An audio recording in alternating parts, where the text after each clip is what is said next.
उनका डी चौक पे आने का इसरार था, तो इतने बड़े इंतजामात के बावजूद फिर ये डी चौक तक पहुंचे कैसे? उनको रास्ता दिया गया या क्या इसी वकूए के लिए उनको रास्ता दिया गया ताकि इस तरह की से खूनरेजी हो और जंग जदल हो? अगर हमारे इदारों के नौजवान शहीद हुए हैं वो भी पाकिस्तान का खून है, अगर कोई सियासी कारकुन शहीद हुआ है, ज़ख्मी हुआ है, वो भी पाकिस्तान का खून है। खूनरेजी की सियासत वो नहीं चल सकती पाकिस्तान में। और इंशाअल्लाह अज़ीज़ कल यहाँ सक्खर में तारीख़ का एक बड़ा जलसा होगा।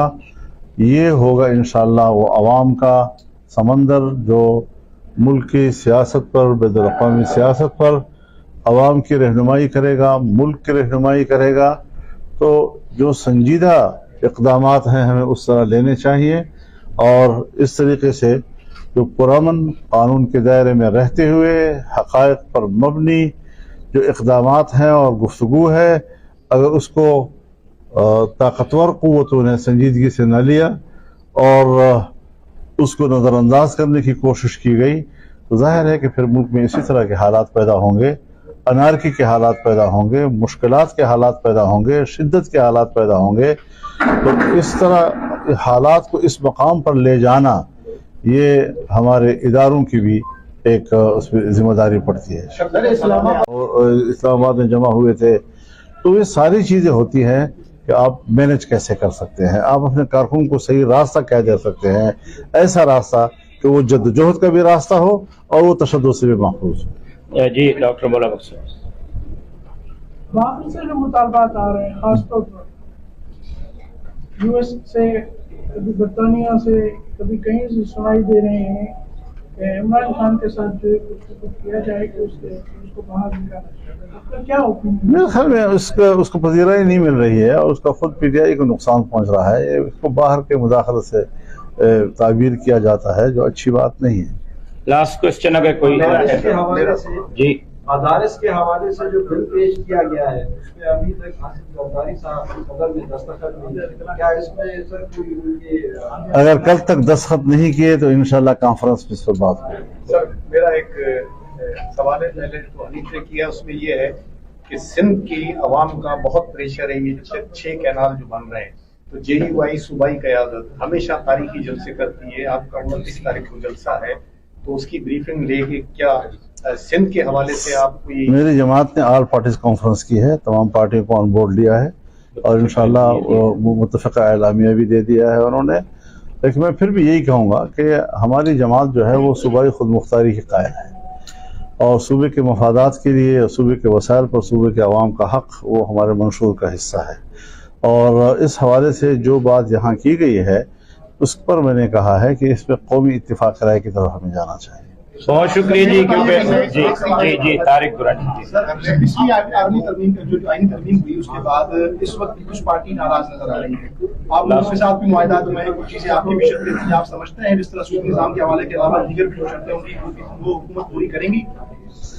देखिए हुकूमत ने तो अपना काम, अपना नीयत दिखा दी कि जो चीज़ उन्होंने 26वीं तरमीम में जिन चीज़ों से वो दस्तबरदार हुई और 56 क्लॉजेज में से वो सिर्फ 22 क्लॉजेज पर मुत्तफ़िक हुई, 5 तो फिर हमने बढ़ा दी उसमें जी।